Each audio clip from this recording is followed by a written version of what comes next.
I just watched for the second time in my life this classic film noir, low budget poverty row affair that everybody seems to love. And it's a film called Detour. Okay.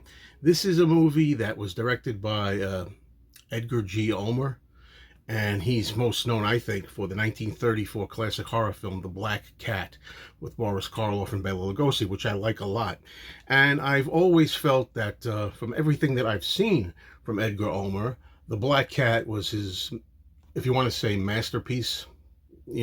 That's the best thing he ever did. And I was checking my notes here because this is kind of, in a way, it's a new review, but also a retro review. Because, I watched a lot of movies from the year 2004 to 2018 where I kept notes on those films and I have them all here in a database. And I decided to go and see when was the last time I watched this. Because the first time I watched this movie, I really didn't get what all the fuss was about, and I recall being really disappointed, thinking this wasn't much really. But sometimes a second viewing can boost it for you, and since it's so popular, and it's only 68 minutes long, but I'll tell you right now, at 68 minutes it felt too long. There's a hint of what I think now. I figured, well, let's just see what happens. I looked at my notes, and the last time I watched this, the first and only other time I watched it, was 2006, February of 2006. So it's a little over 20 years. 20 years has gone by. Okay, will I have another 20 years to give this another try?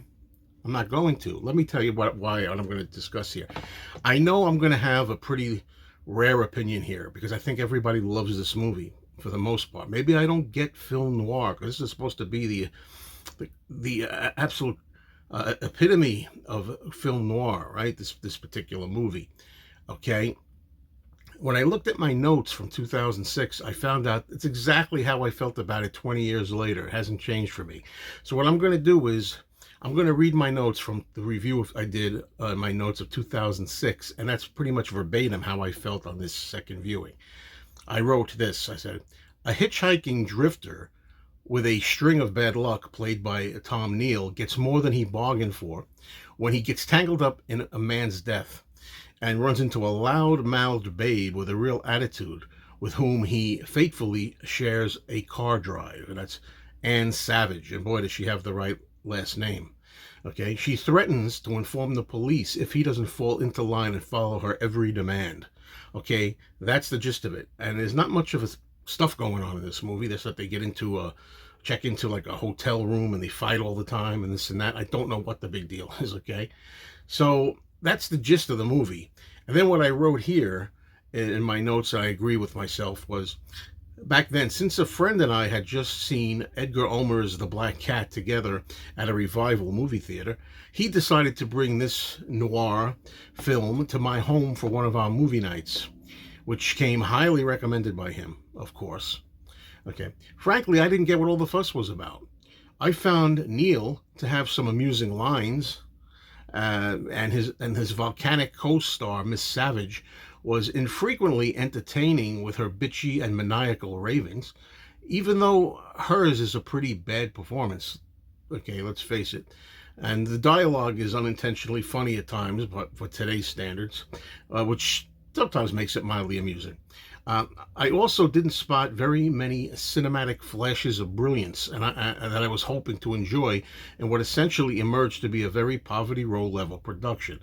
People usually say, I'm adding this in now. People usually say, well, that's the brilliance of it. Sometimes a poverty row film on a shoestring budget, that's what makes it so enjoyable. The fact that it's so primitive and raw, and there's mistakes in here, and there's all kinds of imperfections. Well, it didn't jibe for me, not even twice. Okay, so the final note that I said here, which I will conclude with now as well, I said then and I say now, after seeing and being underwhelmed by films like Ulmer's Bluebeard, The Man from Planet X, The Daughter of Dr. Jekyll, The Amazing Transparent Man, and now Detour, I'm going to continue my opinion that he just got lucky with the superior The Black Cat.